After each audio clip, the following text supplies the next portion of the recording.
Buenas noches. Bienvenido al coronel Pedro Baños y muchas gracias por la oportunidad que se me da de hacer la presentación de su intervención. La presentación de un libro que son muchos libros. Es un libro que, como las casas de nuestros pueblos en Extremadura, está hecha de adobe, que es tierra muy apretada. El protocolo obliga, naturalmente, que primero se diga quién habla, quién es el autor. Y en este caso, la mejor definición, porque hay presentaciones en las que los vericuetos de los detalles hacen que se pierda el objetivo principal de decir quién es quien habla. Y me ha parecido que lo más correcto es decir lo que el propio libro dice, que es lo más resumido y lo más clarificador. Se dice en el libro que Pedro Baños es coronel del Ejército de Tierra y diplomado de Estado Mayor, actualmente en situación de reserva. Ha sido jefe de contrainteligencia y seguridad del Cuerpo de Ejército Europeo en Estrasburgo, entre otros lugares.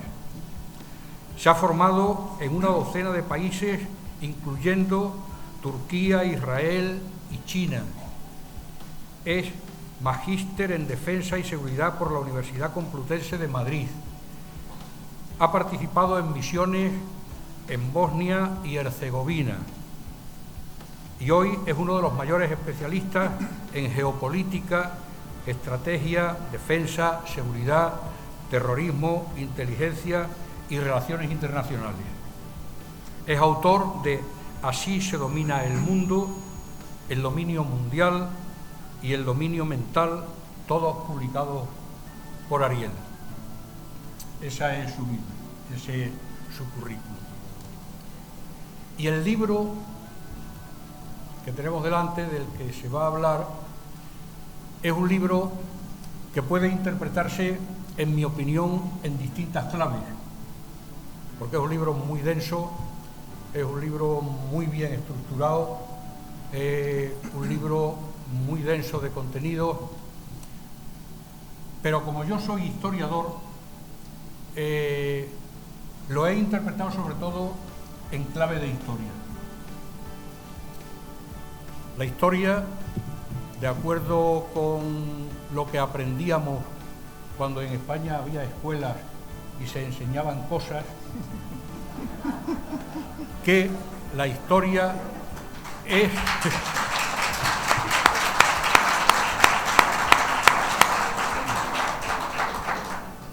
Aprendimos que la escuela es el relato cronológicamente ordenado de las cosas que han acontecido o ha protagonizado el hombre.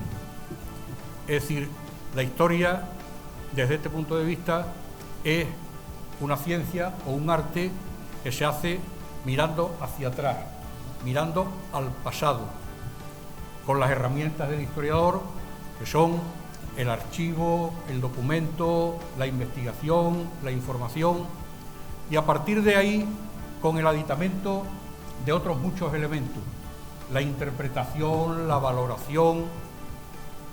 Esto ha sido la historia tradicionalmente. Al socaire de la historia tradicional, la historia que se hace mirando al pasado, hay otra historia en la que yo también modestamente soy protagonista como cronista oficial de la ciudad de Badajoz, que es la aportación de material y de datos para el historiador. El cronista es alguien cuya fuente de información es el mismo. El cronista habla de lo que ha visto o de lo que le han contado en personas de testimonio fiable. Es una de las fuentes de la historia, pues con la documentación, con la arqueología, Pero últimamente, no tan últimamente, porque ya desde mediados del siglo XIX tenemos testimonios en este sentido, hay una historia que puede parecer que no es historia, que es la historia que se hace mirando no hacia el pasado, sino hacia el futuro. La historia interpretativa de alguna manera.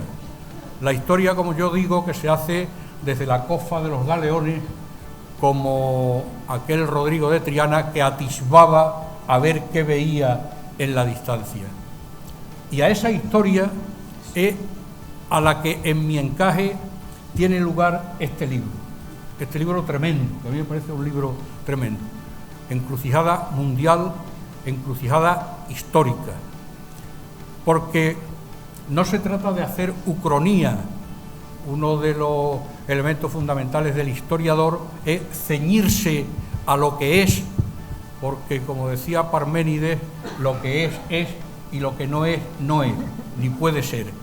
No cabe interpretar qué hubiera pasado si en un determinado momento se hubiera tomado una decisión distinta de la que se tomó, y mucho menos puede hacerse de cara al futuro. Lo que ocurre es que, aplicando la lógica interpretativa, sí se pueden hacer predicciones de qué puede ocurrir si en una carretera hacemos un bache muy grande y quitamos la luz, lo más probable es que los cachos que pasen por allí se caigan al agujero.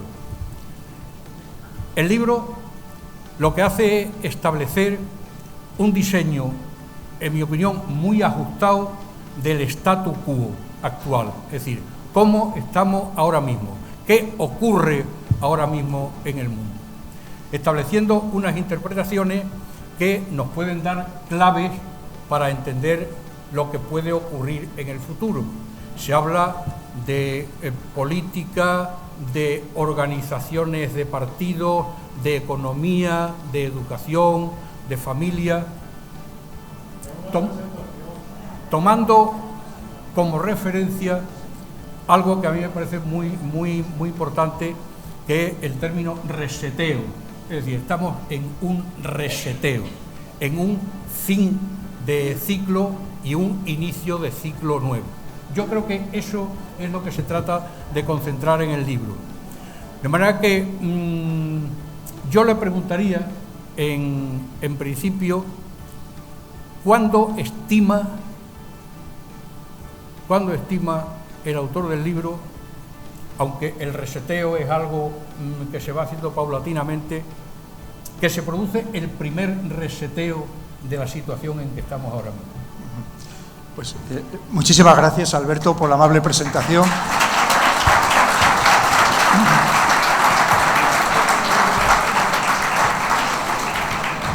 Y además muy brillante, muy culta, muy docta. Pero primero, antes de nada, me gustaría pediros perdón a todos vosotros por este retraso de más de media hora. Sabéis que a mí no me gusta dejar absolutamente a ninguna persona sin atender. Como lo mismo, si luego queréis, yo por mí me paso aquí hasta las 2 de la mañana o hasta la hora que haga falta. Y luego también no puedo dejar de agradecer a la Concejalía de Cultura y muy especialmente a la persona de Paloma por haberme invitado a esta 42ª Feria del Libro de Badajoz, y estoy absolutamente encantado de estar aquí con todos vosotros. Además, dentro de mi currículum, que le agradezco mucho que me haya dicho Alberto, le ha faltado decir que yo soy servidor de todo y cada uno de vosotros, que con esa finalidad está escrita el libro, ni más ni menos. Pues mira, ¿qué sucede? Muchas gracias. Veréis, es que estamos viviendo un verdadero momento histórico, Alberto. Estamos en un punto de inflexión. Lo que pasa es que, como lo estamos viviendo, y tampoco es que esto se produzca de la noche a la mañana, no somos plenamente conscientes de ello. Esto es como si a alguien le preguntáis, a alguien que hubiera vivido la Revolución Francesa o cualquier otro gran acontecimiento que ha dado origen a grandes cambios, a profundos cambios. Pues claro, eso no se producía un día, como digo, para el otro. Llevaba un tiempo, semanas, meses, años. Y esto es lo que nos está sucediendo. Pero claramente estamos viviendo un gran reseteo en todo, en muchísimas circunstancias. Y sobre todo en el ámbito geopolítico.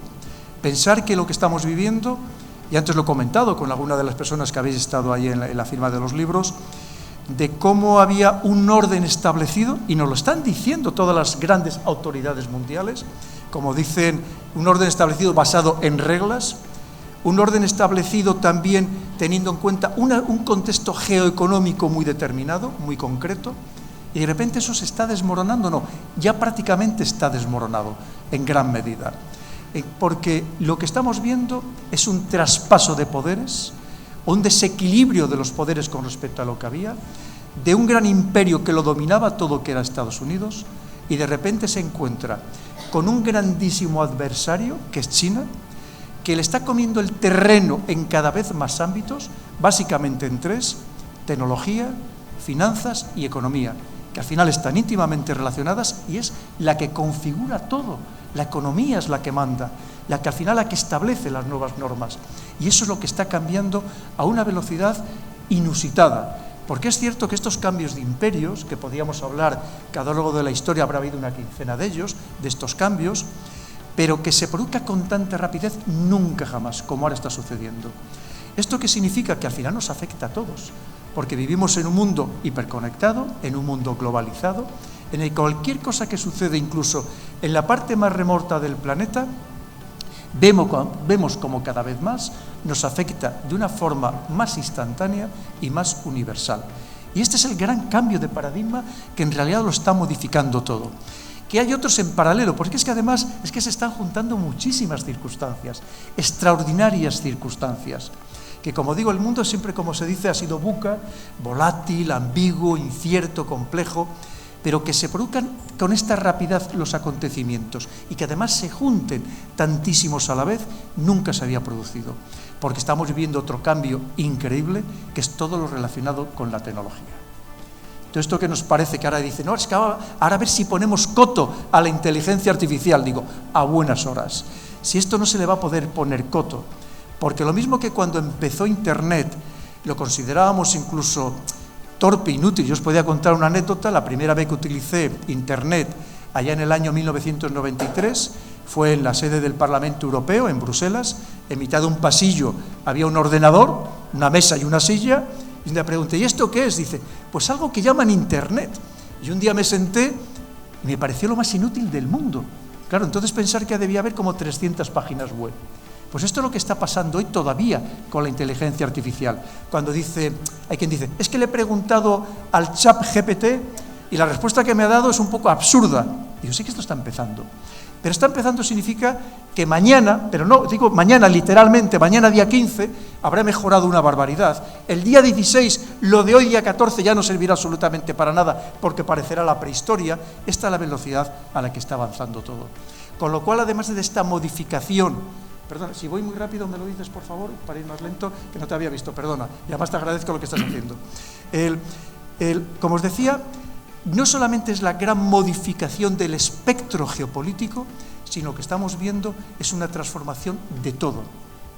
Y si se transforma la tecnología, significa que el cambio también es en los ámbitos laborales, sociales, económicos y políticos. Y por lo tanto, ¿qué significa? Que tenemos que estar todos muy alertados de lo que está pasando, de efectivamente intentar hacer ese pronóstico, que es muy difícil, de lo que puede pasar, pero un mañana que no está muy alejado, que es inmediato. Y por eso veréis que en las soluciones que doy en el libro, una de ellas que ha chocado mucho, que me lo han preguntado muchas veces, es que teníamos que crear un ministerio del futuro. Pero un ministerio del futuro no a 50 años vista, prácticamente inmediato, porque los cambios van a ser radicales. Y tenemos que tener líderes capaces de entender estos cambios, de modular estos cambios, para ser capaces de seguir satisfaciendo las necesidades e intereses de todos y cada uno de los ciudadanos, sin que nadie quede en absoluto atrás. ¿Qué es lo que puede suceder? Porque esto, al camino al que vamos ahora mismo, es que va a haber una pequeña élite tecnológica que sea la que domine todos estos cambios, y el resto prácticamente no vamos a significar nada. Es más, me atrevo a decir que casi molestemos, porque lo que hasta ahora haremos la energía, los seres humanos, las personas, es que vamos a ser prescindibles cada vez más. Hoy, por ejemplo, una de las noticias de hoy, que podíamos poner cada día una diferente, que ponía que una cadena de comida rápida ya estaba utilizando robots para repartir la comida en Madrid. Es decir, esto es todos los días. Es que va a haber la modificación en el transporte, en el ámbito de la docencia, porque estos ChatGPT van a estar en los colegios ya mismo. con el deterioro que también puede significar, como bien decía Alberto. Pero no solamente eso, pensemos incluso a esas actividades más o menos rutinarias, pero que podían realizar arquitectos, ingenieros, de mediciones, te lo van a hacer también la inteligencia artificial. La abogacía, ya ha habido juicios en Estados Unidos donde el abogado defensor ha sido una inteligencia artificial. Pero esto en el propio periodismo, claro, es que los artículos, con darles 2 o 3 palabras claves, te lo va a hacer en minutos, te lo va a hacer una inteligencia artificial, pero con referencias, con notas a pie de página, con bibliografía. Ese es el camino al que vamos. Porque pensar que cuando hablamos de una inteligencia artificial significa algo que tiene una memoria gigantesca, donde puede tener todas las librerías, todas las bibliotecas y todas las enciclopedias allí metidas, y que solo necesita que se le dé la fórmula adecuada para poderlas interpretar y dar las respuestas correctas a las preguntas que se le formulan. Es que el cambio es total, y ese es el momento en el que estamos, Alberto, en un momento de cambio absoluto. Por eso necesitamos que nos lideren los mejores, personas verdaderamente capacitadas, personas formadas, personas que entiendan, una vez más, todos estos cambios que se están produciendo. Y es el momento, no podemos perder más tiempo, y es responsabilidad nuestra también, de todos y cada uno de los ciudadanos, ser exigentes con aquellos que nos lideran y que nos van a liderar en el futuro inmediato. Sí, efectivamente.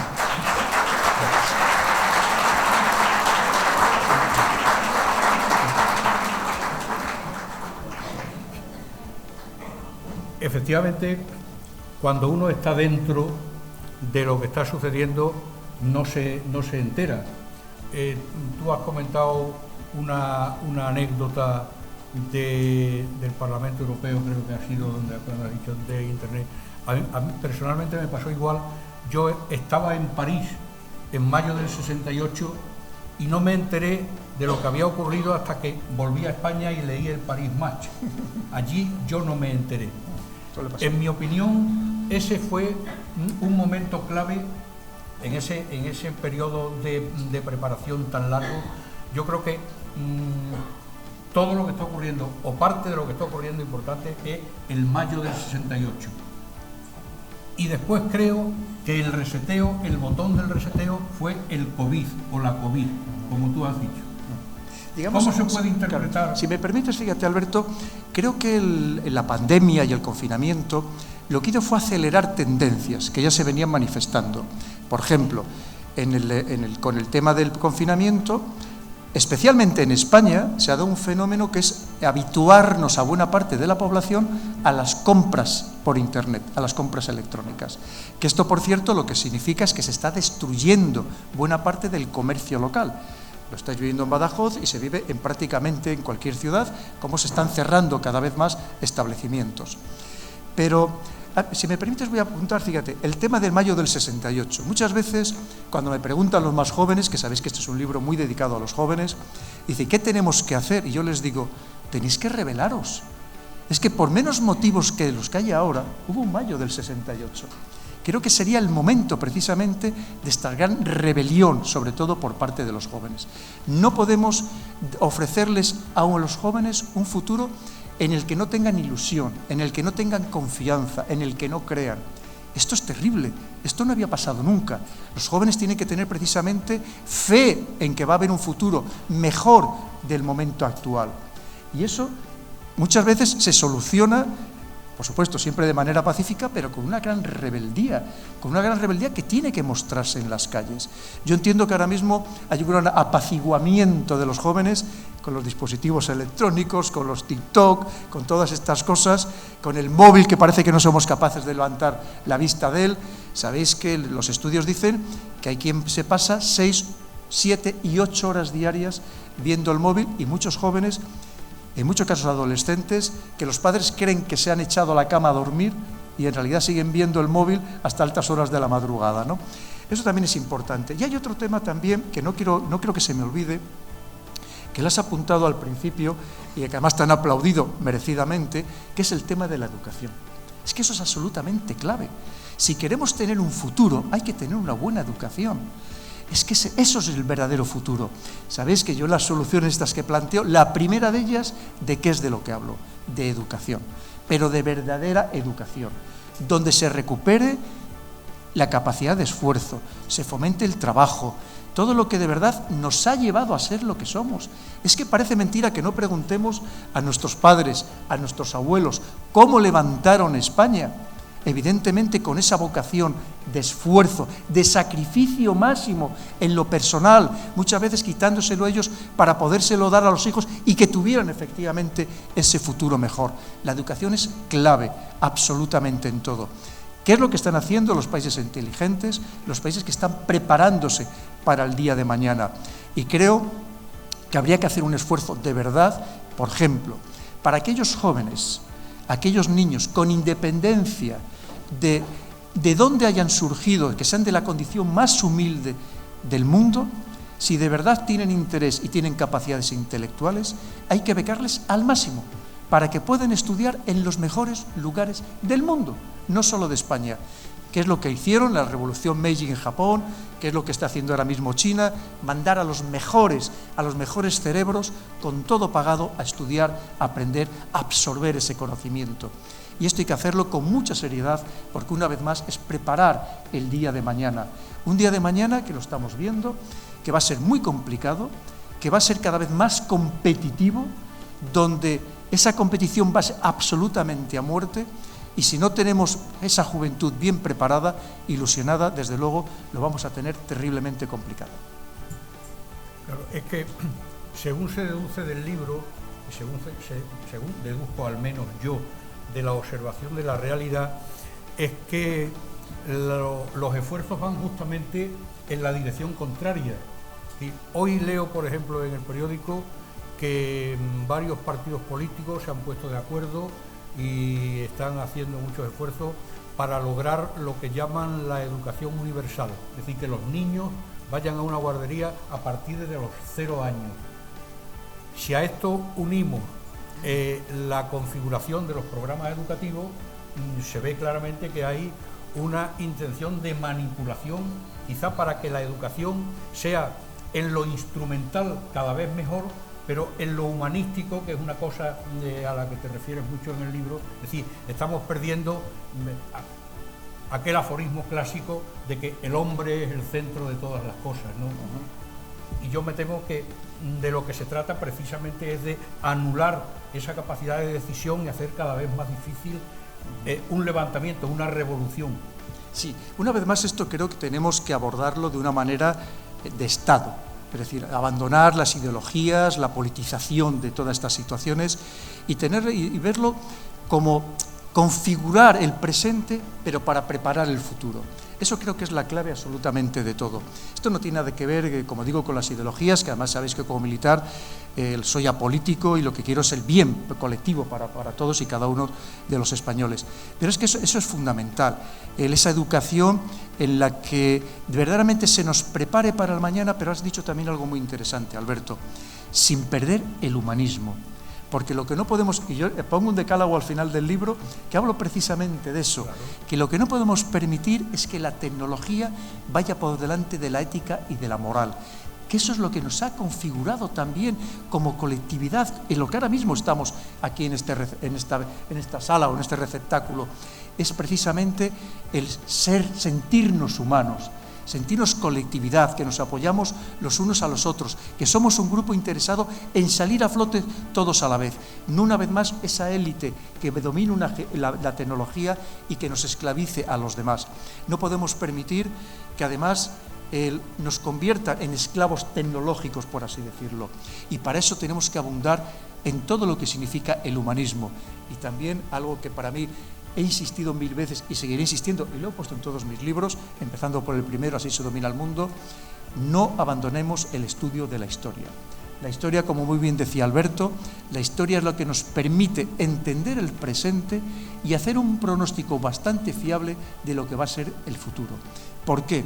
Porque cambiará efectivamente la tecnología, pero hay cosas que no van a cambiar nunca. Nuestras ansias de poder de los seres humanos, nuestras debilidades, nuestros pecados capitales, en nuestras emociones. Eso no va a cambiar nunca.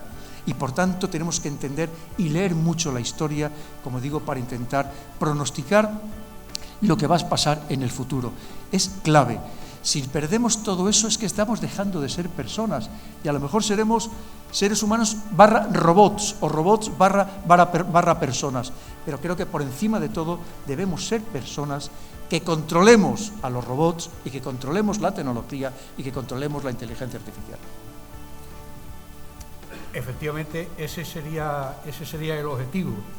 Lo que ocurre es que ya hay otras historias hechas mirando al futuro, y estoy por referirme a las más conocidas, a los célebres años decisivos de Spengler o al 1984, en el que la historia se escribe cada día según convenga.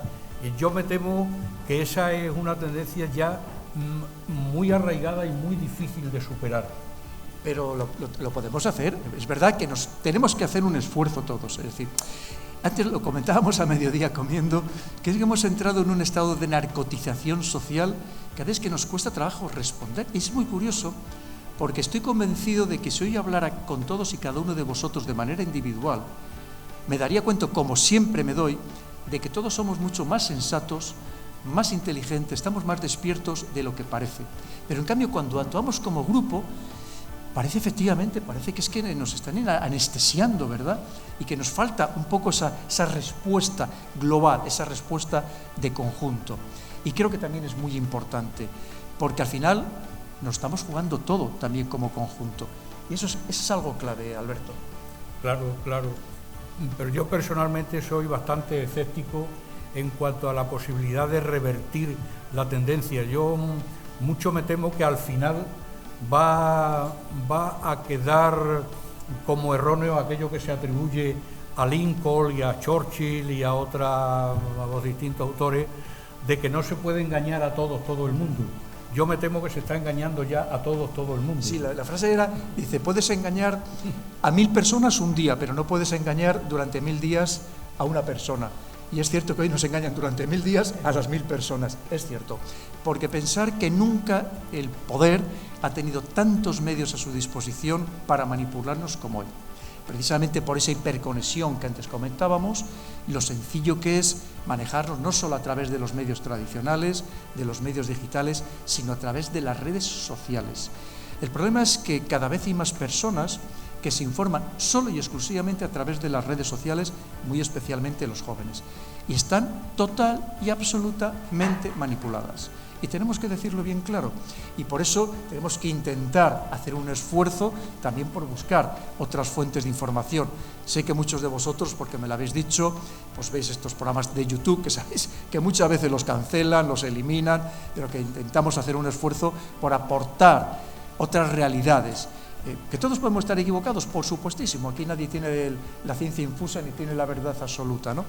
Pero que desde luego hay que intentar hacer ese esfuerzo por ir más allá de aquello que nos quieren sistemáticamente imponer. Pero creo que siempre debemos mantener esa fe, que es verdad que es muy difícil salir de estas dinámicas, tremendamente difícil, pero creo que tenemos que seguir intentando, Alberto. Sí, en eso estamos. Lo que ocurre es que, hombre, a lo largo de la historia, sabes perfectamente, ha habido muchas revoluciones, unas revoluciones en forma de algarada, violenta, otras más sutiles, revoluciones hechas siempre desde arriba, no desde abajo. Porque incluso la Revolución Francesa, a la que tú hacías referencia, que parece que la hicieron la Sans-Culotte y tal, aquello estaba perfectamente. Y lo reflejas tú en el libro perfectamente, esos centros ignotos de poder, de toma de decisiones, de marcadores de rumbos, pues no sé, Davos, Heidelberg, el Club de Roma. Cuando no se sabe, como militar, bueno, ese es un elemento principal, ¿no? En fin, nos descubrimos el pecho y vamos a tomar la trinchera. Pero cuando no hay trinchera, ¿qué tomamos? ¿Cómo nos defendemos? Y yo me temo que estamos en esa situación. Mira, en el penúltimo libro, el que he escrito que se titula El poder, que es un poco reinterpretar la obra del Príncipe de Maquiavelo, yo leyéndolo, porque aquí muchas veces solamente vemos la parte esa maquiavélica de Maquiavelo, valga la redundancia, pero Maquiavelo también nos habla del príncipe bueno, que curiosamente era Fernando de Aragón, Fernando el Católico. Y claro, yo pensaba, digo, si ahora mismo Maquiavelo levantara la cabeza, se quedaría asustado por lo que está sucediendo, pero por lo que está sucediendo no por lo que nos están haciendo, sino por la falta de respuesta ciudadana. Pensar que por motivos mucho menores de algunos de los grandes escándalos que estamos viviendo, nacionales y europeos, se habían asaltado parlamentos, se habían atacado a las autoridades, por mucho menos. Porque Maquiavelo nos decía que, por ejemplo, una de las labores principales del príncipe era la protección de la vida, la hacienda y la honra de los ciudadanos. Y hay veces que claramente nos están deshonrando, pero a base de un escándalo tras otro. Lo que pasa es que son tantos, tan frecuentes, y además el siguiente está mucho mayor que el anterior, que es que ya no le damos importancia, lo normalizamos, los hemos interiorizado y ya, efectivamente, si es que al siguiente dice, pero si ya no sé, el Tito Berni, de estas cosas que dice, ya parece que ya fue prehistoria, ¿no? No, ya ha sido ayer y que todavía está ahí, podía estar en el candelero y en cambio parece que desaparece. Pero efectivamente ahí es cierto que hemos entrado en este estado una vez más de pasividad social y política que es preocupante. Es preocupante porque hay muchas cosas clarísimamente que mejorar y lo estamos viendo, me lo comentáis todos vosotros. Pensar que este libro, si me lo permites, Alberto, este fue un libro que me ha llevado 2 años de trabajo. Yo tengo la fortuna de cada día estar en un sitio distinto, hablando con personas de todas las ideologías, de todas las posiciones sociales, políticas, pero me daba cuenta que cuando hablaba individualmente con las personas, como hoy, que me venís, que cada uno me contabais un poco vuestra vida, que había muchas preguntas, había muchas cuestiones, había muchas inquietudes que eran recurrentes, que eran las mismas. Daba igual que fuera en Pamplona, que fuera en Cádiz, que fuera en La Coruña, me contaban lo mismo y con independencia, como os digo, de la filiación de esa persona. Entonces, es lo que he querido trasladar en el libro. Pero claro, todo eso decíamos, ¿y cómo lo solucionamos de una manera que no esté absolutamente ideologizado, dogmatizado? ¿Qué es lo que teníamos que intentar desprendernos? Porque hay problemas muy graves. Ahí lo ponemos, tenemos el tema de las pensiones, sin ir más lejos, que no se está abordando de una manera estructural. Tenemos el tema de la soledad, algo que nos preocupa cada vez más a todos. Pensar que hay lugares de Europa donde más del 50% de las personas ya viven solas. Esto es un drama terrible, porque además si vives solo y no tienes con nadie con quien compartir o simplemente con quien debatir lo que estás viendo en la televisión, eres mucho más fácilmente manipulable, además de todos los problemas físicos y psicológicos que se generan. Hay problemas muy graves y esto no es una cuestión de ideologías, no es una cuestión de siglas, es una cuestión de sociedad, de ver cómo en conjunto podemos encontrar soluciones. Y para eso es verdad que necesitaríamos algo absolutamente clave, que serían políticos que nos hablaran de unión, que no nos hablaran de desunión, que no nos hablaran de polarización, como estamos sufriendo. Porque si estamos polarizados, estamos rotos. Y si estamos rotos, nos pueden llevar por el camino que quieran. Claro, yo creo que esa es y lo dices muy bien en el libro, porque las sociedades, los colectivos han sido, y tú le dedicas mucha atención al papel directivo de las excelencias, de las aristocracias intelectuales, de los más preparados. Parece como si estuviéramos ahora sometidos a la ley anti-Darwin, en la que triunfan y progresan no los mejores sino los peores. Y tú haces una serie de sugerencias en el libro, en la entrevista o en alguna entrevista has dicho: alguna de mis ideas me puede que haga que me tachen de revolucionario, porque efectivamente algunas son revolucionarias. Por ejemplo, el hacer unos cursos de formación para políticos, el hacer una oposición para políticos, porque por una parte enumera a 9 clases de políticos, pero por otra parte te refieres a 3 de una manera, podría decirse inmisericorde o podría decirse muy realista. Es decir, ¿quiénes son los que se dedican a la política? Entendiendo por quienes se dedican a la política son los que dirigen. Y entonces, en fin, bueno, que lo lean, no lo quiero yo decir, que lo lean quiénes son esas 3 clases, y probablemente empezando por ahí trataríamos de arreglar, sobre todo en España, donde hay una hipertrofia con menos habitantes que en Alemania, que en Francia. Tenemos más funcionarios, tenemos más políticos, tenemos más burocracia, tenemos más trabas. Yo creo que ese es un problema. Porque es que efectivamente la burocracia se convierte en una traba. Se convierte, y los que habéis intentado sacar un negocio adelante, pues lo sabéis perfectamente, que casi es una odisea, es un acto de heroísmo hoy en día el montar una empresa, ¿no? Porque son las trabas burocráticas, las municipales, las autonómicas, las nacionales, las comunitarias, es una auténtica pesadilla, ¿no? Pero mira, efectivamente, una vez más, al margen de las ideologías, por supuesto que cada uno tenga la suya, eso solo faltaría, ¿no? Pero es que necesitamos a los mejores, es que no podemos conformarnos con cualquiera. Y para ser los mejores, y digo, esto no significa que haya una élite que sea la que se forme para dominarnos, no. Como decía, hay personas que pueden, y lo digo yo, que yo soy de origen muy humilde, por eso es que lo digo con conocimiento de causa. Y el ejército me lo ha dado todo, por supuestísimo, siempre estaré infinitamente agradecido.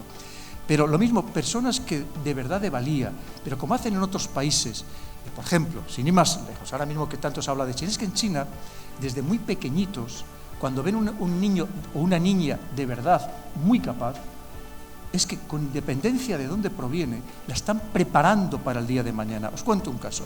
Ahora mismo, por ejemplo, en ICADE, que sabéis que es un sitio muy elitista en Madrid, me contaban el otro día el padre de un chico que está estudiando allí. Dice, ahora mismo, el alumno más brillante, con mucha diferencia de ICADE, y van alumnos muy brillantes, es una chica china. La llevan preparando desde los 6 años. Claro, es que es lo que hay que hacer. Es decir, vamos, y como digo, personas, y que vamos a prepararle. ¿Tú qué te gusta?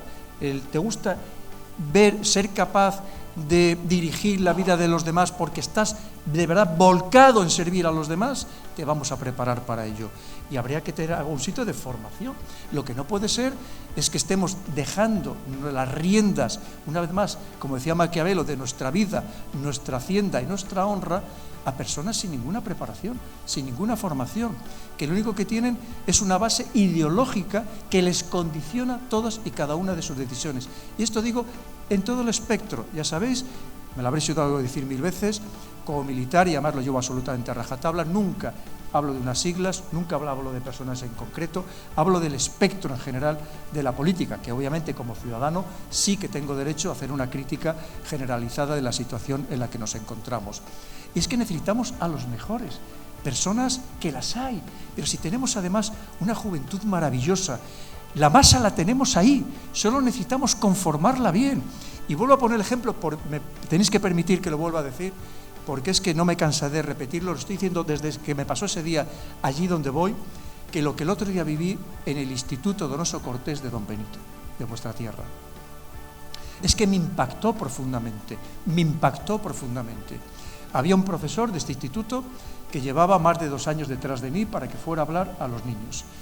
Yo lo cierto es que, sabéis que llevo una vida de locura, y le dije, bueno, mira, ya buscaré un momento que tenga que ir a hacer otra actividad por la zona, me acercaré.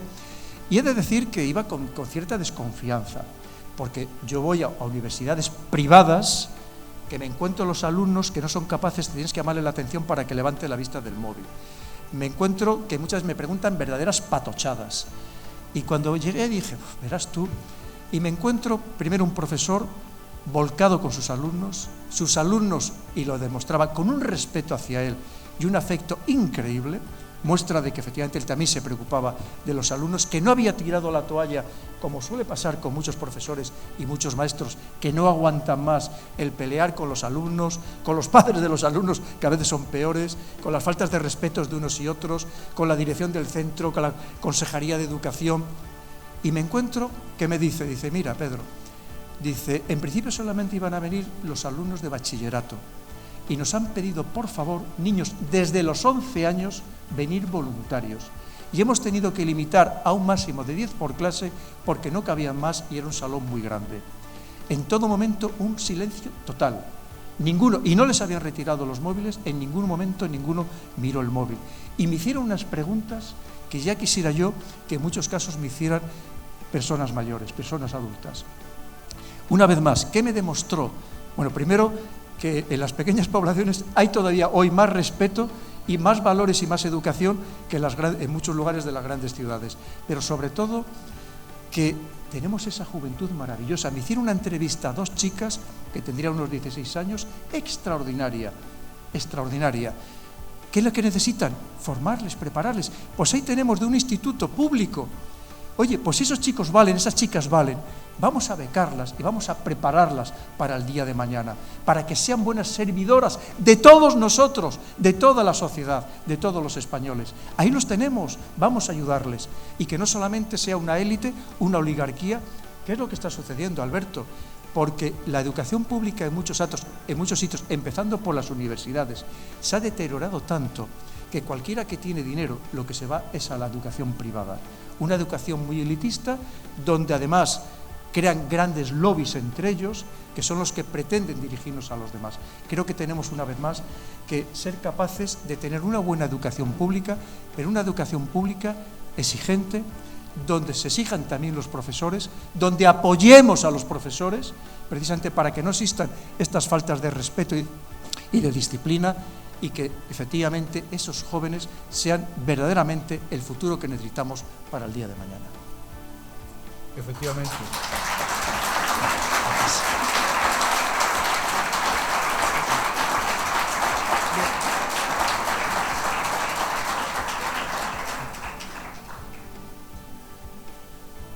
Me quedan en el tintero 1000 preguntas, pero no podemos demorarnos tanto.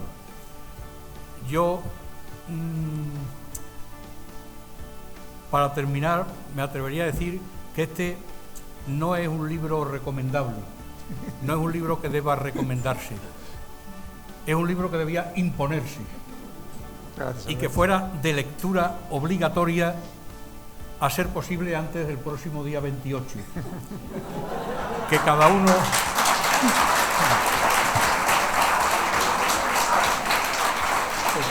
Si me permites, sabes que sacó la editorial, porque este libro me tuvieron que quitar como 200 páginas porque me había extendido y ya era bastante grueso, ¿no? Y además la editorial es cierto que ha hecho un gran esfuerzo por contener el precio, pensando que es un libro de buena calidad, buenas pastas, en fin, con sobrecubierta. Pero yo le pedí, por favor, que había una parte que me parecía que era clave, pensando ahora en las elecciones, y efectivamente sacó un librillo, de una edición especial, que son unas 80 páginas, que venía de regalo. Con la 5ª edición es que duró nada, o sea, fue al día siguiente de ponerlo en las tiendas, ha desaparecido. Y es una pena, no sé si lo querrán reeditar, porque precisamente era de cómo teníamos que votar. Y no hablábamos de siglas, hablamos de cómo teníamos que votar. Leyendo los programas electorales, pensar que a la persona que hemos votado cuáles son sus antecedentes, si ya previamente te ha mentido descaradamente, si es una persona honrada, si es una persona que ha estado involucrada en grandes escándalos, digo, de todas las siglas. Entonces, claro, que votemos de una manera inteligente, reflexiva. Es que nos estamos jugando el futuro. No podemos votar por inercia, porque mi familia siempre ha votado a este partido, porque me fue mal en la mili, entonces odio a los militares y a los de derechas, porque resulta que mi familia, o porque... No, es que no podemos hacerlo así. Tenemos que hacerlo porque además las circunstancias van cambiando. Y a lo mejor y votas a un partido y mañana hay que votar a otro porque una vez más el mundo ha cambiado y la situación nacional también, la situación económica, todo, ¿no? Pero es que tenemos que, de verdad, hacer las cosas con una profunda reflexión. Pero eso es parte también de nuestra obligación como ciudadanos. Es que esto no es un juego. Cuando dicen, es que el juego de la política, y luego ya sabes, pues se compran los votos o se cambian los escaños y los tránsfugas y no sé qué. No, perdona, esto no es un juego. Esto no es una cosa lo más serio que existe. Una vez más, es que esas personas pueden destruirte tu vida, pueden destruir la sociedad, pueden destruir todo aquello que tanto les costó crear a nuestros padres y a nuestros abuelos. Es que tenemos que tener a los mejores, por supuestísimo. Así que hay una cosa que a mí me gustaría dejar que preguntaran, porque, claro, mira, cuando voy a los sitios siempre me decían, dice, no dejes preguntar, sabes que hay gente muy pesada, que casi te da el otra charla. Digo, es que a mí no es que no me importe, es que quiero que me cuente sus problemas, porque precisamente contándome esos problemas es lo que ha dado origen al libro. Así que por mi parte, todas las preguntas que hagan falta, por supuesto. Muy bien. Bueno, pues aquí hay una...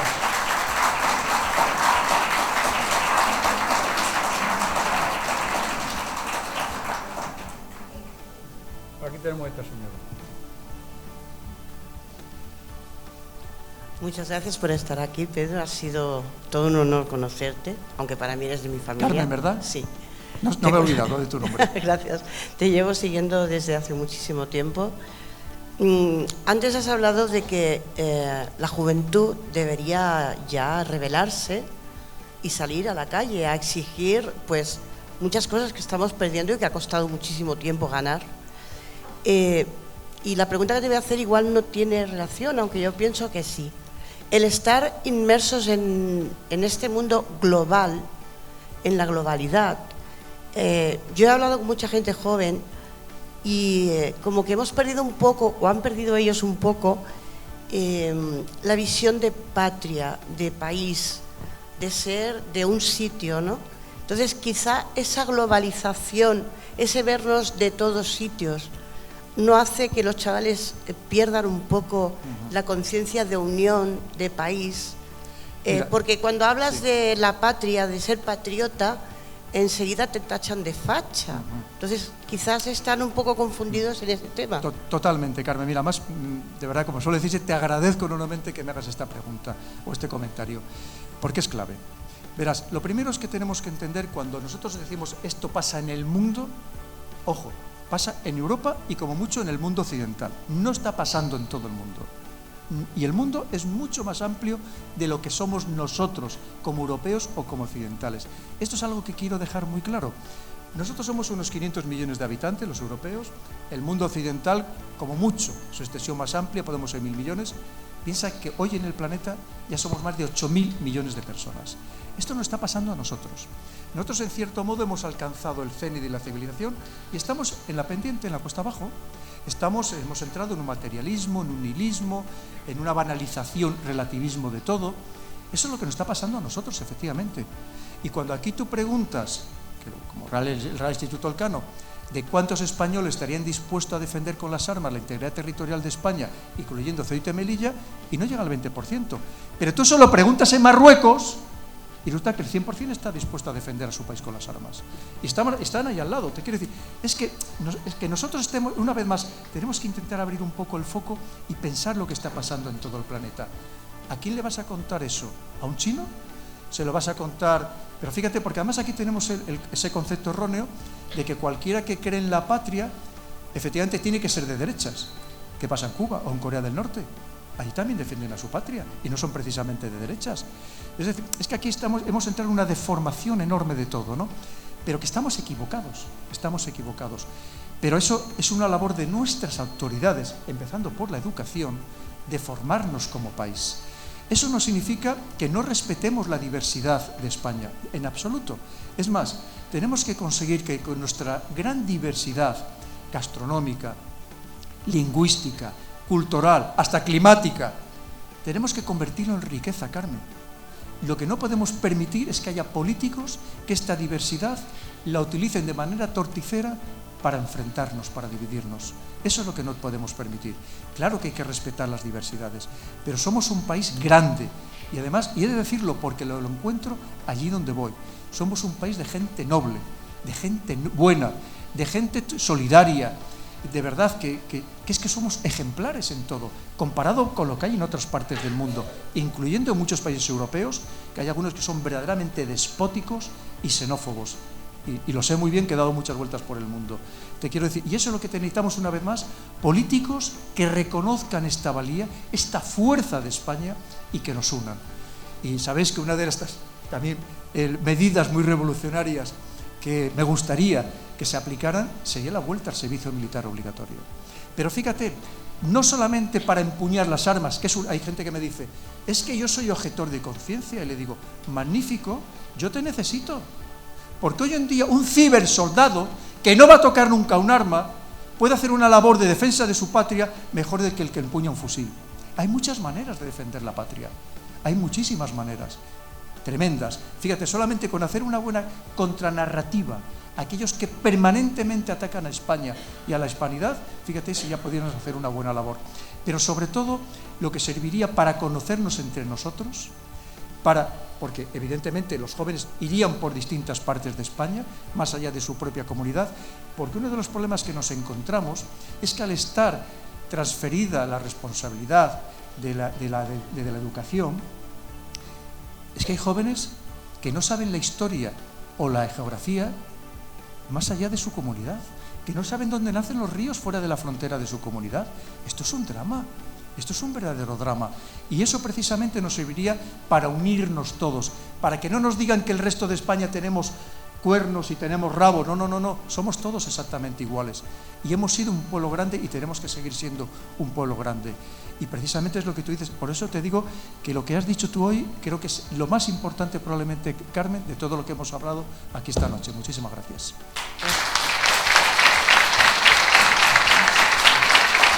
Tenía una segunda pregunta muy cortita, gracias por esta respuesta. No sé si hay más personas que quieran preguntarlo, por no monopolizarlo, Carmen, si te parece. Es muy cortita solo. Venga, es el que me rollo soy yo, Carmen. ¿Qué podemos hacer cada uno de nosotros como ciudadanos individuales para mejorar un poco? Porque claro, uno en televisión escucha en todos los programas y piensas, pero ¿yo qué puedo hacer como ciudadana para poner mi grano de arena para que España... Se pueden hacer muchas cosas, Carmen. Mira, lo que te digo, lo primero, protestar de manera pacífica, pero protestar. Hoy ha habido una manifestación en Madrid de agricultores y ganaderos que están absolutamente desesperados. Y alguno me lo habéis preguntado esta tarde, absolutamente desesperados. Es más, conozco muy bien a uno de los activistas, porque aquí tengo compañeros de promoción, y es un compañero de promoción, que heredó de su padre, que falleció en muchos campos de cítricos, básicamente en Castellón, y están desesperados. Es decir, ganaderos que están teniendo que matar a sus animales porque no pueden mantenerles.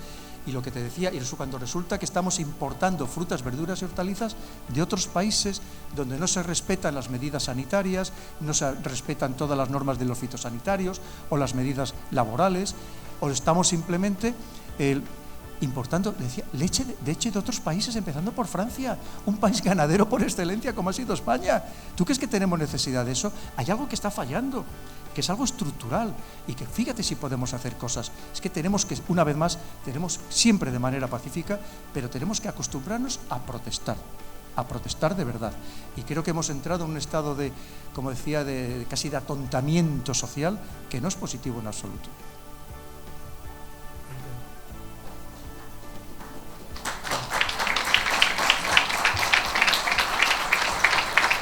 Gracias. Buenas noches y Buenas noches. Muchas gracias por estar aquí. Acabo de hablar de la ganadería, de la agricultura, y me gustaría hablar de un tema que parece que está, de hecho lo tratan como algo conspiranoico, que es la geoingeniería, de la cual yo le he escuchado a usted hablar en alguna ocasión. Me gustaría que hablara sobre este tema, si es posible, si cree que se está utilizando en España, porque entre otras cosas está recogida en el BOE. ¿Y de qué manera? Porque hemos hablado de que incluso puede provocar sequías. Bueno, simplemente esa pregunta. Sí. Sabes que el otro día Iker Jiménez hizo un programa muy valiente. Sí. Yo no participé porque la verdad es que es un tema que no domino, no entra dentro de mis temas. Vamos a ver, que la geoingeniería existe, sí. Que se puede modificar no el clima, el tiempo, es decir, de manera temporal, tanto evitar, por ejemplo, que llueva o que granice, de muchas maneras, lanzar todo tipo de productos químicos en la atmósfera, hasta con bombas de sonido para evitar, por ejemplo, las granizadas. También se puede hacer todo lo contrario. Hoy venía una noticia, sin ir más lejos, que Estados Unidos quiere implementar unos sistemas para propiciar las lluvias. Pero esto, claro, esto es un arma terrible, porque al final la lluvia que cae en el planeta durante un año es exactamente la misma. Es decir, lo que pasa es que caerá, donde no caiga en un lado, te va a caer en el otro, evidentemente. Y además es cierto que existe una variabilidad climática que no significa que siempre se respeten los patrones por parte del clima. Los patrones, es decir, es que ahora tocaría que lloviera, bueno, pero la idea es que no llueve. Y en España, fíjate, la primera gran sequía de España documentada es de los años 200 y pico antes de Cristo, que se secó completamente toda la península hispánica, la Hispania entonces, ¿no? Y si lees, por ejemplo, a los grandes clásicos romanos, a Plinio, Mela y Estrabón, cuando habla de la península ibérica, te dice que había sitios que solo daban esparto de lo seco que estaba todo. Es decir, que esto es tradicional, ¿no? Lo que pasa es que es verdad que ahora hay una serie de medidas, y por supuesto yo no quiero pensar que alguien lo está haciendo de manera intencionada, solo nos faltaría, ¿no? Pero a mí me gusta ser claro, te quiero decir, si no hay algún tema que no sé, yo no hablo de ello con rotundidad, ni muchísimo menos. Pero es verdad que llama mucho la atención que, por ejemplo, se estén destruyendo todos estos los azudes, las presas, los embalses, precisamente en este momento. Es decir, que por un lado te están diciendo que estamos sufriendo una gran sequía, que es cierto que es relativa, porque hoy los pantanos están, antes de incluso que empezara a llover estos días, estaban al 55%, cuando después de la gran sequía, que yo la viví en Toledo y se secaron hasta los chaparros del campo de maniobras de la Academia de Infantería, del 90 al 96, que algunos acordaréis, la media de los pantanos en España terminó, no llegaba al 25%. Y el otro de la semana pasada, cuando estuve en Oviedo, y tengo los vídeos que os los puedo mostrar, por ejemplo, el pantano de los barrios de Luna, en León, estaba al 100%. Y yo ese pantano en el año 2017 lo he visto seco completamente. Hay un club náutico y el pantanal que tiene lo he visto en el suelo completamente. Te quiero decir que es relativa a partes de España que evidentemente lo están pasando mal. Pero en este contexto que te están diciendo tan extremo, parece que no tiene mucho sentido destruir todas estas presas, ¿verdad? Que las presas acumulan sedimentos, esto no es de ahora, esto se sabía desde la época, vamos, desde siempre, ¿no? Por supuestísimo, que es uno de los problemas que existen. Pero claro, no parece lo más sensato en estos momentos en concreto. Yo quiero pensar que quien está haciendo esto lo está haciendo con algún juicio, quiero pensar, pero lo cierto es que cuando hablas con personas que de verdad saben de estos temas, como por ejemplo Javier del Valle, que estaba el otro día en el programa, que es doctor en climatología, y que fue presidente de la Confederación Hidrográfica del Ebro y que algo sabe de agua, él te dice que esto no tiene ningún viso de sensatez en absoluto. Es lo que te puedo decir. Sí, pero este señor concretamente confirmó hace unos años que se estaba utilizando yoduro de plata y que se desconocían las consecuencias y era precisamente para evitar la lluvia o el granizo. Entonces estamos viendo que estos últimos años en España unas nubes químicas o estelas químicas, de hecho en Badajoz, no sé si los que estamos aquí presentes lo han visto, el viernes pasado, unas nubes circulares, por decirlo de alguna forma, porque yo creo que eran estelas. Ha habido gente que ha llamado, usted que es militar, han llamado a la base aérea y no han sabido explicar a qué correspondían. Entonces, creo que es un tema que se debería tocar, claro, y como sé que usted lo ha tocado, por eso le quería preguntar. El otro día, si no participes, porque de verdad te digo con sinceridad que yo no soy experto en este tema, yo lo que sé es de oídas de referencia a lo que me cuentan pues estas personas que sí que son científicos. De hecho, mira, te voy a contar, Javier del Valle ha escrito un libro, que además lo he escrito con mi anterior editorial, con Rosa Merón. A la editorial le han amenazado para que lo retire de las librerías. A este hombre, que te digo, lo escribe con un catedrático de física aplicada, no son cualquiera, les han hecho la vida imposible. Les prohibieron presentarlo en todos los sitios. Al final lo consiguieron presentar y fueron allí a hacerles una manifestación para decirles que aquello era todo mentira lo que estaban contando. Y no solamente eso, este hombre me contó que él había participado durante 6 años en la radio principal, la que más se oye en todo Aragón, de manera gratuita, altruista, todas las semanas, y cuando dice, oye, pues ahora por favor presentadme el libro, y que se negaron en redondo a presentárselo. Esa es la manipulación en la que estamos. Ayer este compañero de promoción me contaba que había estado en un programa de televisión por la noche, no voy a decir cuál, pero os podéis imaginar, y que no le habían dejado decir todo lo que él iba a contar, y él es algo que es agricultor y que lo está sufriendo directamente, y que no se lo habían dejado contar, y que además todo el mundo le pensó que lo que iba a contar era un bulo y que no sé qué, y no le dejaron hablar. Es decir, y le pasó ayer, y me lo contaba esta mañana el hombre, decía, frustración absoluta, estoy desesperado, me llevaron allí y al final una tomadura de pelo, no me dejaron contar nada. Gente que sí que de verdad está en ello. yo te digo sinceramente, no te lo puedo decir si eso lo es o no lo es. ¿Que se puede modificar? Sí. ¿Que el yoduro de plata se ha utilizado desde hace muchos años? También. Ahora, yo sí quiero pensar que evidentemente, ojalá no lo estén haciendo con nosotros, porque solo faltaría. Bien, perdón, ¿hay alguna otra pregunta? Y cambiamos de tema. No, tú ya sabes, yo digo, piensa mal y te quedarás corto.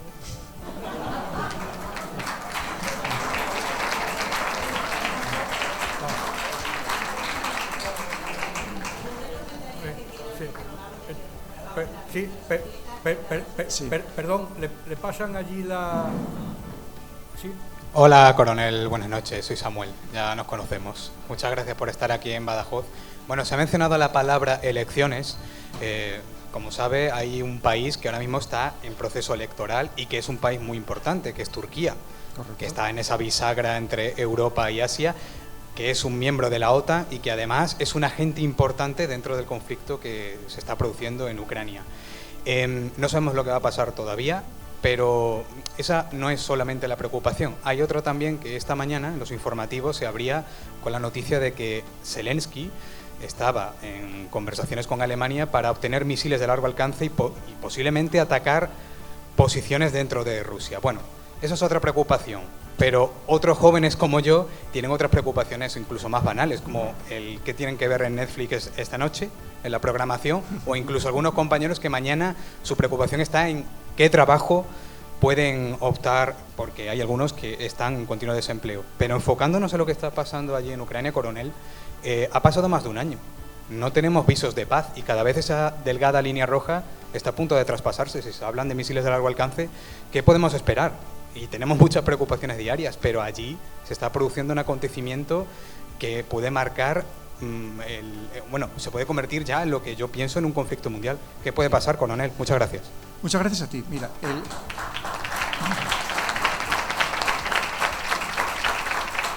es que has tocado muchos temas que nos daría para hablar mucho rato. Turquía. Turquía, además de un problema, digamos, interno, él piensa que Erdogan primero fue alcalde, luego fue presidente, luego primer ministro, y lleva así pues de principios de los años 90, ¿no? Ahora actualmente tiene 68 años, si mal no recuerdo. El que se presenta como su gran contrincante, que no sabemos el resultado de las elecciones todavía a estas horas, o por lo menos no me he enterado, él tiene 73. ¿Y qué sucede? Que allí también hay mucha geopolítica. Sabes que ahora mismo Turquía se negaba a que el último país que quería ingresar en la OTAN, que era Suecia, después de Finlandia, entrara porque Suecia ha acogido a muchos kurdos y Turquía está en guerra con los kurdos, en guerra abierta, con los kurdos que existen en su país y con los kurdos de los países de alrededor, como es el caso, por ejemplo, de Siria. Y entonces, como reconocía a los kurdos, Suecia, pues entonces Turquía no permitía el acceso de Suecia en la OTAN. Porque para ingresar en la Alianza Atlántica, todos los países ya miembros tienen que autorizar ese ingreso. ¿Qué sucede? Que resulta que el que ahora mismo es su contrincante, este es un hombre que, como dice él, que quiere estar a bien con la comunidad internacional, que significa con el mundo occidental, que está acusado, no solo por Erdogan, sino por otros muchos, de estar apoyado por Estados Unidos y por la CIA, que es la que le ha llevado al puesto actual.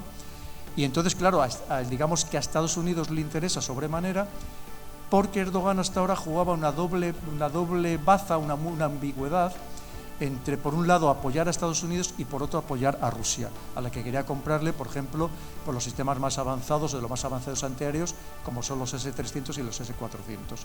Y además también, en muchos casos, pues ha sido de los que ha intentado también mediar en el conflicto de Ucrania. Tampoco ha condenado de una manera excesivamente firme la invasión de Rusia en Ucrania.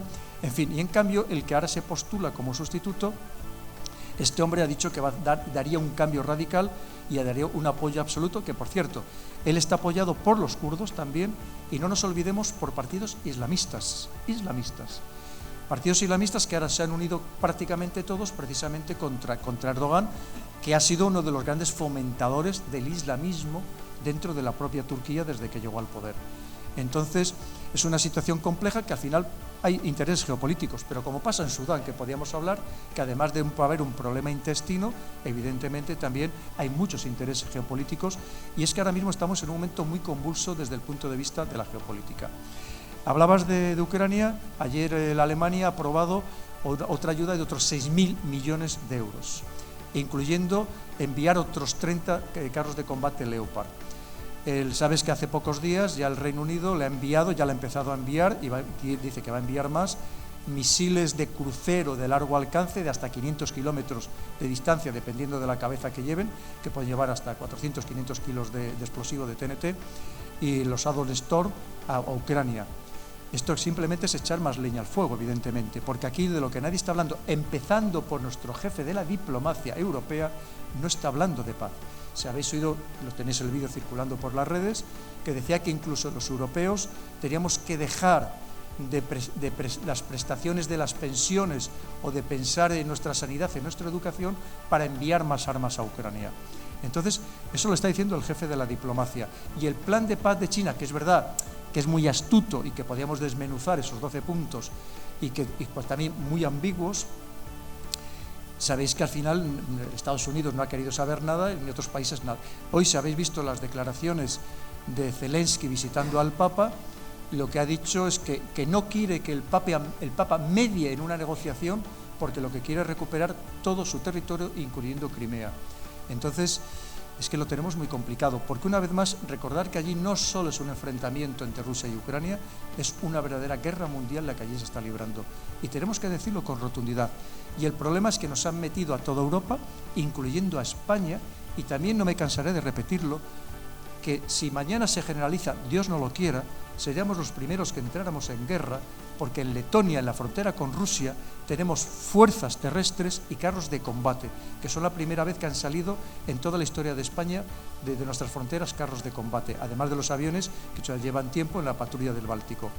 Quiere decir que estamos en una situación muy, muy crítica, con una Polonia también muy crecida, amparada por el mundo anglosajón, donde sabéis que está construyendo un ejército que quiere llegar a tener 500.000 de efectivos, 500.000 de soldados, una auténtica barbaridad, y que además con unas inversiones algunos de estos países en defensa que no corresponden ni siquiera con su capacidad económica, teniendo en cuenta que, por ejemplo, los países bálticos llegan a tener una inflación del 25%, el que menos creo que la tiene ahora mismo del 18%.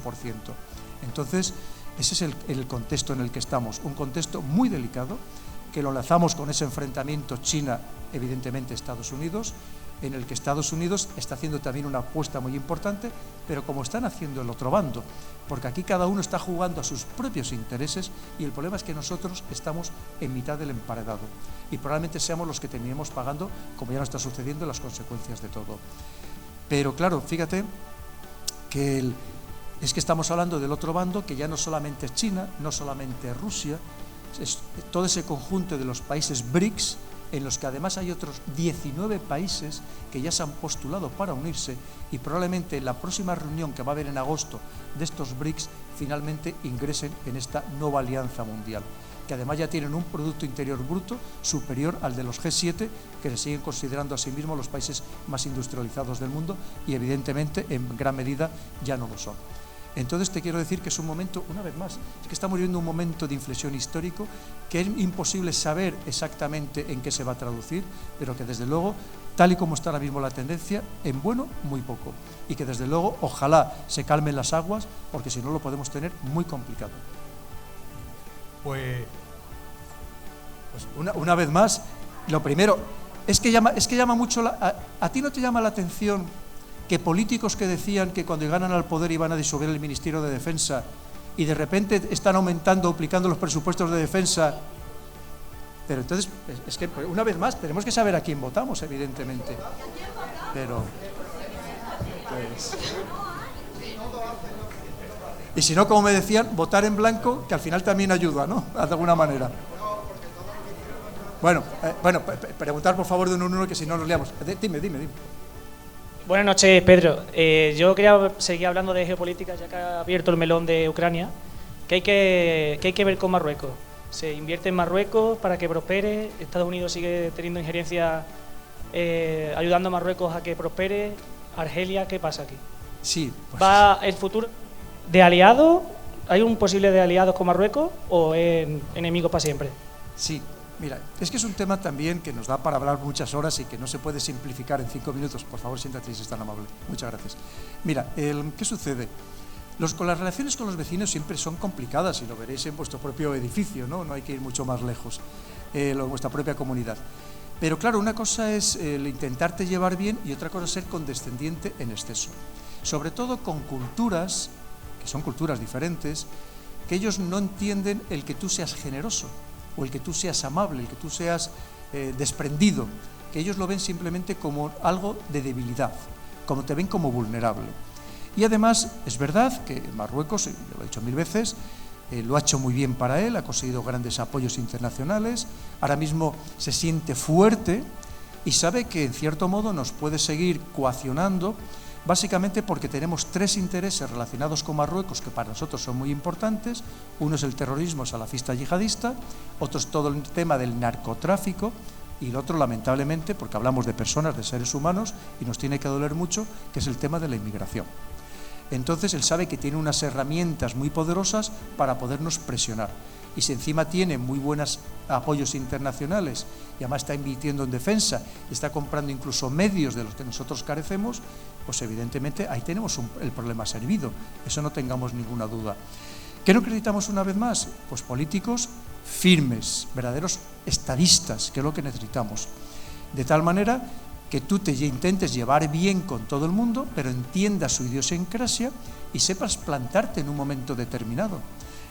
Pensar que el otro día nos decía, lo dijo en la prensa, la exministra González Laya, que no digamos que es verdad que lo hizo bien en el tema de Gali, de este dirigente del Frente Polisario, pero ella decía que había sido Marruecos la que había ordenado a nuestro gobierno que la cesara. Te quiero decir, ¿eso es admisible? Evidentemente no. Es decir, hay muchas cosas que no podemos permitir y hay muchas cosas que además tenemos que trasladar a nuestros ciudadanos. Trasladar cuando a vez que alguien dice, como recientemente el presidente del Senado, el marroquí, que Ceuta y Melilla son suyas y que en cualquier momento se apoderan de ellas, aquí tenemos que tener una buena contranarrativa y no la tenemos, esa es la realidad. Entonces tenemos que ser, una vez más, políticos que, como yo digo siempre, y esto lo tengo en muchas entrevistas en prensa, que tengan mano de seda pero en guante de hierro, porque si no, desde luego, que sepamos que nos van a seguir toreando y lo van a seguir haciendo. Muy bien. Pues vamos, ahí hay una pregunta más. Venga, pues una última que, sí, más que nada por el que se quiera marchar, que ya os digo, yo no tengo ninguna prisa, estoy a vuestra disposición. Alberto, oye, pues, muchísimas gracias, muy amable.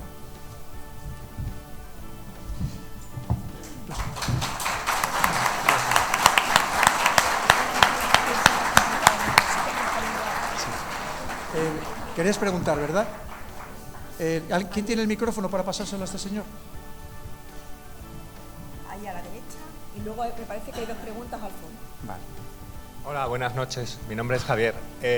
La pregunta es muy sencilla. Es sobre unos vídeos que he visto de José Antonio Zorrilla y quería saber si me han llamado mucho la atención. He estado leyendo sobre lo que ha dicho y quería saber su opinión sobre, bueno, pues la tendencia que tiene Europa de irse hacia Rusia con Napoleón, con eso. ¿Qué ocurriría si cae la tercera Roma, como dicen?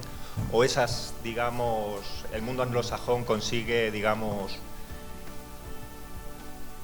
imponer la economía como la impuso después de la perestroika en aquellas tierras y en aquellas gentes. Porque ahora con el termofaz o no sé qué, de esto de que se está derritiendo el hielo, todo aquello, el Ártico... El permafrost. Permafrost. Siempre me sale mal el nombre.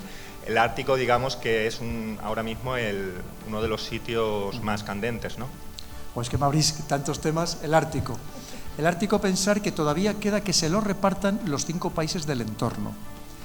Pero además de que se lo repartan los 5 países que no se ponen de acuerdo, porque uno dice que tiene que ser hasta donde llega la plataforma continental, otro simplemente que trazar las fronteras actuales, o sea, llevar las fronteras actuales hasta donde se encuentren unas con otras. Pero, por ejemplo, China ha dicho que también quiere que le repartan parte del Ártico. Claro, y es que ahora China, con lo potente que es, pues igual hasta lo consigue que le repartan una parte del Ártico. Claro, te piensa que el Ártico ya no solamente es los recursos que se sabe que tienen de hidrocarburos, estamos hablando de agua, estamos hablando de pesca, estamos hablando del krill, por ejemplo, un molusco microscópico del que se alimentan, por ejemplo, las ballenas. Es decir, que estamos hablando de recursos naturales muy importantes. Y es cierto que además ahora ya, desde hace ya 3 años, ya se permite, ya es posible el paso de buques de gran calado durante todo el año, sobre todo por los 2 pasos, el que controla Rusia, que para eso Rusia también construyó unos rompehielos de propulsión nuclear de más de 65.000 caballos de potencia. Entonces, claro, es que el Ártico tiene una importancia enorme actualmente, enorme. Pero, ya te digo, es que piensa que es que hay muchas cosas en juego. En el momento tú me has hablado de la economía, pero es que la economía, el problema es que quien la está transformando es China junto con Rusia. Que está una revolución total. ¿Cuál es? Pues, que nos daría para hablar, tengo muchas horas, voy a intentarlo simplificar. Tú piensas que el poder de Estados Unidos su columna vertebral es la economía, y cuando hablamos de economía hablamos del dólar. Todo lo demás que tiene, sus 18 servicios de inteligencia, el Pentágono, con todo lo que significa, está para reforzar esa columna vertebral. Y el problema es que se la están minando y se la están torpedeando, porque están minando precisamente el dólar, que básicamente su fortaleza estaba basada en 3 parámetros. Por un lado, que era la principal divisa de reserva para muchísimos países, la práctica totalidad. Por otro lado, porque era la que se empleaba en la práctica totalidad de las transacciones internacionales. Y finalmente, por la venta de los bonos del Tesoro estadounidense. Entonces, claro, todo eso es que te podía dar todos los datos del mundo, porque los sigo a diario. Todo eso se está desapareciendo. Entonces, Estados Unidos está muy nervioso, porque es que ese es su auténtico poder, y sobre todo pensando que desde el 15 de agosto de 1971, cuando Nixon abandona el patrón oro, Estados Unidos ha seguido siendo la potencia que es, porque puede seguir imprimiendo dólares a capricho, pero siempre y cuando nosotros los utilicemos. Pero ¿qué pasa si los dejamos de utilizar o se dejan de utilizar en el mundo en gran medida? Y cada vez hay más países, y te voy a dar datos absolutamente exactos, de que están pasándose al yuan, o al petroyuan, o al yuan digital. Entonces, claro, es que esto es la guerra total, porque al final lo de Ucrania no es ni más ni menos que un reflejo de toda esta situación. Tú fíjate si es grave todo lo que estamos comentando. Entonces, es que esto no es un juego, una vez más, ni mucho menos. Estamos en un cambio de ciclo absoluto, que no sabemos en qué va a degenerar, porque Estados Unidos lo que está intentando, claro, es no perder ese poder absolutamente dominatorio de todo el planeta que ha tenido. Y lo tiene muy complicado actualmente. Y lo que está buscando es el apoyo de sus socios y aliados para ver cómo sostiene ese poder, ese imperio. Y esos socios y aliados somos nosotros, evidentemente, ¿no? Y claro, con lo cual la situación es tremendamente tensa. Esto es lo que te puedo contar un poco por hacértelo de una manera absolutamente breve, pero que en cualquier caso, una vez más, que no se nos olvide que estamos en un punto de inflexión histórico, que esto que está pasando se estudiará en los libros de historia. Se desenvuelva como se desenvuelva, sea cual sea el resultado final, se estudiará en los libros de historia. Ay, creo que al fondo.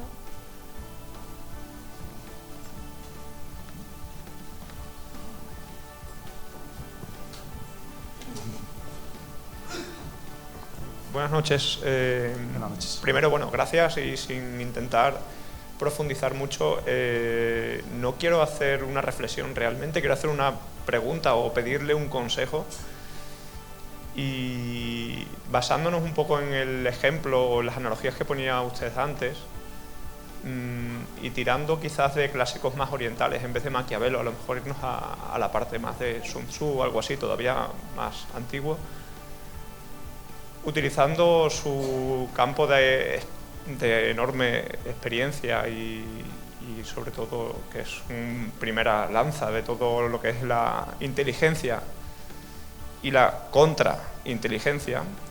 El consejo, la pregunta sería, si asumimos como símil que en geoestrategia siempre va a haber conflicto de intereses y gente que dice una cosa y juega otra, si en nuestro día asumimos que es parecido, es decir, todos los que aquí hemos aplaudido muchas iniciativas que esta noche se han dicho y estaríamos de acuerdo casi todos, vamos a asumir que hay gente, digamos, que es hipócrita o doble moralista y no actúa así.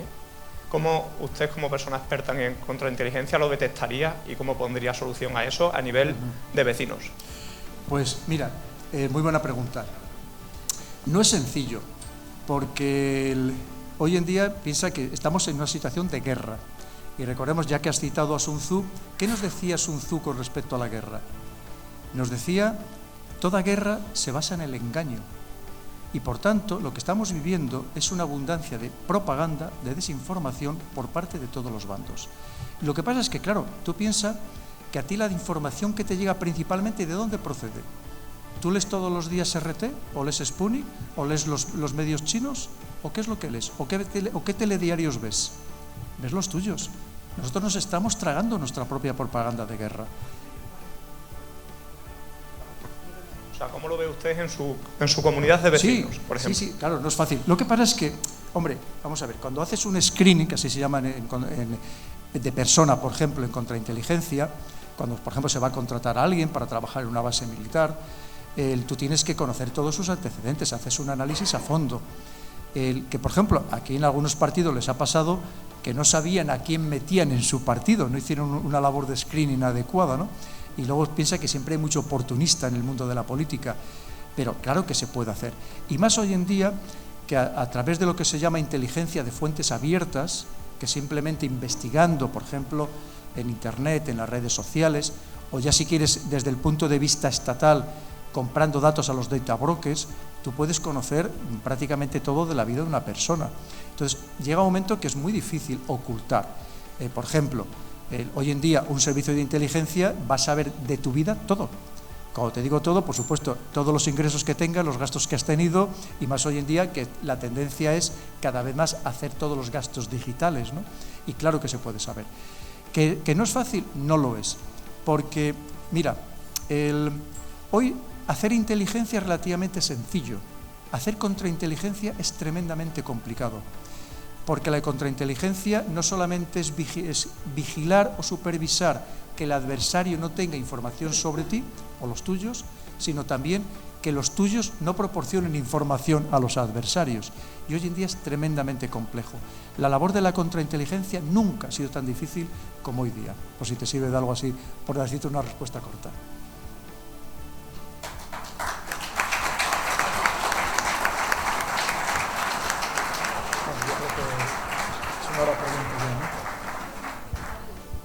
Si os parece la última, ¿os parece, Pedro? Sí, yo también. No os parece, digo. Hombre, más que nada porque es que es muy tarde y muchas personas ya se tienen que marchar, claro, que tendrán que cenar también, ¿no? Ahora aquí, allí al fondo. Gracias. Dale. Espera. Quería...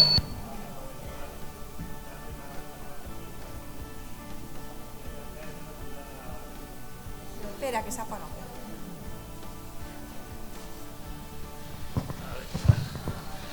Buenas.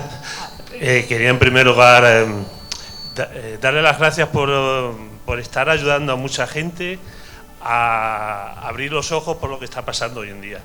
Entonces quería hacerle dos preguntas muy concretas que están interrelacionadas, digamos, una con otra.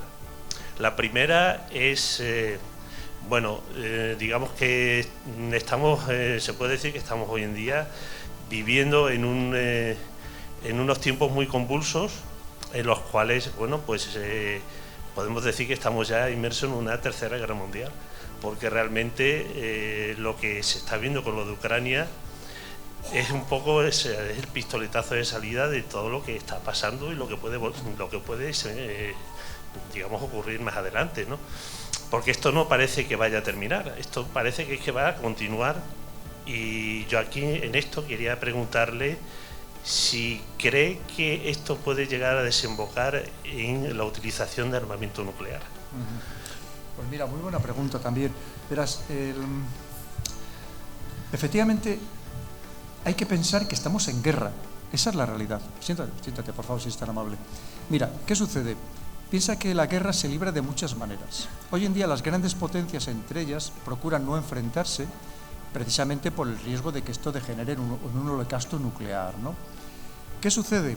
que efectivamente lo que hacen es enfrentarse indirectamente, como pasaba durante la Guerra Fría, de buscar escenarios de confrontación entre la Unión Soviética y Estados Unidos. Pero que la guerra está servida, no tengamos ninguna duda. Hay una guerra económica, porque hoy en día principalmente la guerra se hace con instrumentos económicos, lo vemos con las sanciones, con los embargos, impidiendo negociar los mercados internacionales, tratando de expulsar del sistema SWIFT o de lo que sea, ¿no? Pero luego hay otra guerra muy interesante, que es la que nos afecta a todos nosotros, que es la guerra cognitiva. La guerra cognitiva es digamos que llevar al máximo de sofisticación lo que hasta ahora es lo que se llamaba la guerra psicológica. Es mucho más avanzado. Pues todo lo que hablamos de manipulación mediática, de propaganda, de desinformación, que cada vez, como digo, hay países que tienen divisiones enteras que se dedican a hacer esta guerra cognitiva, que son las que actúan en las redes sociales, que esos que ves, esos bots, no son por casualidad ni mucho menos, son totalmente, es una guerra que se libran entre ellos, evidentemente, para tratar de imponer relatos, de imponer narrativas, para que nosotros traguemos, evidentemente, esos relatos y esas narrativas. Pero la guerra está ahí. Posibilidad de que se llegue a utilizar el arma nuclear. Lo primero tenemos que distinguir que el arma nuclear es muy amplia. Evidentemente, no es lo mismo lanzar una bomba como en su momento fue Hiroshima y Nagasaki, que estamos hablando de entre 15 y 21 kilotones, que poder lanzar como la bomba, el experimento mayor que fue el que realizó la Unión Soviética con la bomba zar, de 50 megatones. Claro, estamos hablando de palabras mayores. Lo siguiente es que en los acuerdos START, que todavía de momento siguen vigentes, los New START, lo que limitaban son el número de cabezas activas para ser lanzadas en cualquier momento, tanto de Estados Unidos como de Rusia, a 1.500. Pero lo que no te dice es la potencia de cada una de esas cabezas, y como vemos puede ser tremendamente variada. Para que nos hagamos una idea, que además eso sería el holocausto total, pensar que los 5 grandes países que son los miembros permanentes del Consejo de Seguridad de Naciones Unidas, todos ellos tienen submarinos, además, submarinos de propulsión nuclear, además de lo que son los de ataque lanzatorpedos, lo que son lanzadores de misiles con cabeza nuclear. En el caso de Estados Unidos, tiene aproximadamente 15 de la clase Ohio, disponibles suele tener entre 10 y 12, los demás suelen estar en dique seco, en reparación o en mantenimiento, y estamos hablando de que cada uno de estos submarinos puede destruir simultáneamente más de 200 ciudades del mundo, simultáneamente, porque pueden llevar embarcados hasta 24 misiles Trident de 2, de 5, que estamos hablando superpotentes, que además todos llevan los sistemas de vehículos de entrada múltiple, que es decir, que van a distintos lugares con cada una de sus cabezas. Pero también los tiene Francia, además ahora está renovando su flota nuclear, también los tiene el Reino Unido. Los submarinos son más pequeños, son los de la clase Vanguard, montan menos misiles, pero son exactamente los mismos misiles de Estados Unidos, los Trident 2 de 5, pero también los tiene Rusia y también los tiene China. Y además son submarinos que solamente un puñado de personas en el país saben exactamente dónde están, porque precisamente son de respuesta en caso de que su país sea atacado. A estos se les da la orden de lanzar los misiles contra el país que ha lanzado la primera ondanada, aunque su país haya desaparecido. Entonces, evidentemente, nadie quiere llegar a ese extremo.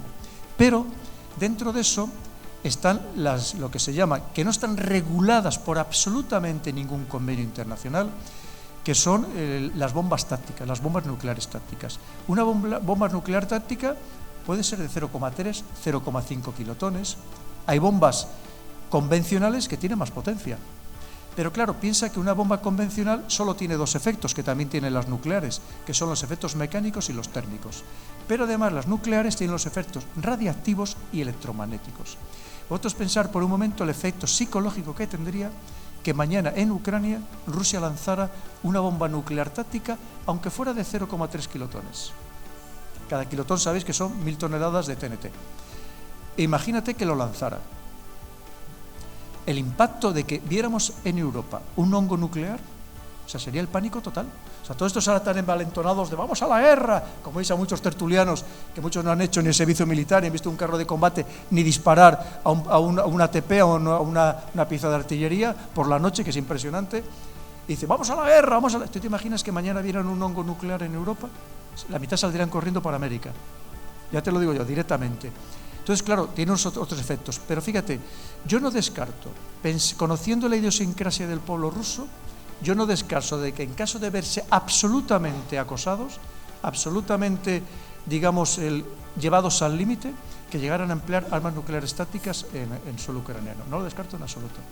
De hecho, las últimas bombas que han utilizado, las bombas de vacío, estas bombas tienen una capacidad de destrucción increíble. Según Rusia, que no sabemos tampoco si es verdad, hace poco destruyeron un búnker de la época soviética enterrado a más de 150 metros de profundidad con varias capas de acero y de hormigón, y lo destruyeron, y según ellos mataron al menos a 200 asesores de Estado Mayor de países de la OTAN. Parece que solo han recuperado 30 o 40 cadáveres, también ya tengo la información, porque la información que nos llega está absolutamente desvirtuada por parte de unos y de otros. Cuesta mucho trabajo saber lo que realmente está sucediendo, por más que sigas a canales de Telegram, todo lo que tú quieras, cuesta mucho trabajo saber exactamente lo que está pasando sobre el terreno. La prueba está que hoy en día, que todo el mundo tiene teléfonos móviles, ¿cuántas escenas de combate de verdad ves de Ucrania? Hay más escenas de combate, como digo siempre, de la Primera Guerra Mundial que de esta guerra. Llevamos 15 meses de guerra, todos los días lanzándose misiles, todos los días lanzando masas de artillería, y en cambio muy poca información al respecto. Pero sí que te digo, en resumen, una vez más, yo no lo descarto en absoluto, incluso le daría una probabilidad del 50% de que se llegara a utilizar armas nucleares tácticas, que eso no significa, bajo ningún concepto, que indefectiblemente supusiera una escalada que llevara a utilizar armamento nuclear estratégico de la categoría que estamos comentando.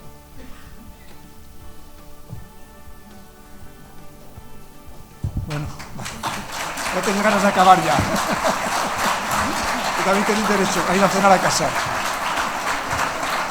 Bueno, yo creo que con razón también los técnicos, las amables azafatas que aquí tenemos, las personas que nos han hecho el lenguaje de signos, que se lo agradecemos mucho, creo que también tienen derecho a descansar y irse a su casa. Ya os digo, yo por mí, si queréis, seguimos hablando fuera, os sigo firmando libros, lo que queréis, que yo estoy a vuestra entera disposición. Muchas gracias.